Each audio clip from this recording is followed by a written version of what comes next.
കുറ്റകൃത്യം നടക്കുന്നത് എവിടെ വെച്ചാണ്, ആർക്കാണ് അത്തരം അനുഭവങ്ങൾ നേരിട്ടിട്ടുള്ളത് എന്ന് പറഞ്ഞാൽ തീർച്ചയായിട്ടും അത് പോലീസ് കേസെടുത്ത് അന്വേഷിക്കണം, അങ്ങനെയുള്ള ആളുകളെ ശിക്ഷിക്കണം എന്ന് തന്നെയാണ് ഞങ്ങളും ആവശ്യപ്പെടുന്നത്.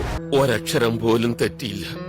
ബലാത്സംഗ കേസിലെ മുൻകൂർ ജാമ്യാപേക്ഷ തള്ളിയതോടെ നടൻ സിദ്ദിഖ് അന്വേഷണ സംഘത്തിന് മുൻപിൽ കീഴടങ്ങിയേക്കും. ഇതിന് ജാമ്യം അനുവദിക്കരുത്, റിമാൻഡിൽ വേണം.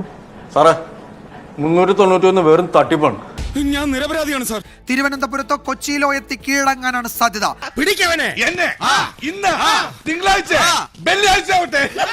പിടികൊടുക്കാൻ നോക്കാം, ബാക്കിയെല്ലാം നമുക്ക് വരുന്നിടത്ത് വെച്ച് കാണാടാ. ഹൈക്കോടതി മുൻകൂർ ജാമ്യാപേക്ഷ തള്ളി 7.5 മണിക്കൂർ പിന്നിട്ടിട്ടും സിദ്ദിഖിനെ അറസ്റ്റ് ചെയ്യാൻ കഴിഞ്ഞിട്ടില്ല. സിദ്ദിഖിനായി കൊച്ചി നഗരത്തിലും പുറത്തും പോലീസ് വ്യാപക പരിശോധന നടത്തുകയാണ്. രാത്രിയിലും ഒരു തട്ടിപ്പ് വീരനെ പോലീസ് ഊർജിതമായി തിരയുന്നു.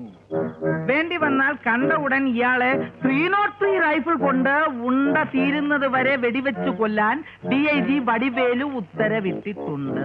ഇനി ഞാൻ എന്ത് ചെയ്യും? ഒളിവിപ്പോണം എന്നുവെച്ചാ ആരും കാണാതെ ഒരു സ്ഥലത്ത് പോയി ഒളിച്ചിരിക്കണം. ഒരു കള്ള പാസ്പോർട്ട് എത്രയും പെട്ടെന്ന് ഒപ്പിച്ചതാ. സിദ്ദിഖ് വിദേശത്തേക്ക് കടക്കാതിരിക്കാൻ വിമാനത്താവളങ്ങളിൽ ലുക്കൌട്ട് നോട്ടീസും പുറപ്പെടുവിച്ചിട്ടുണ്ട്. ജീവിക്കാൻ വയ്യാന്നുള്ള ഒരു സ്റ്റേജായി. കാര്യങ്ങൾ നടക്കട്ടെ, എനിക്കും വലിയ തിരക്കുണ്ട്. ഭാവി കാര്യങ്ങൾ പലതും പ്ലാൻ ചെയ്യാനുണ്ട്.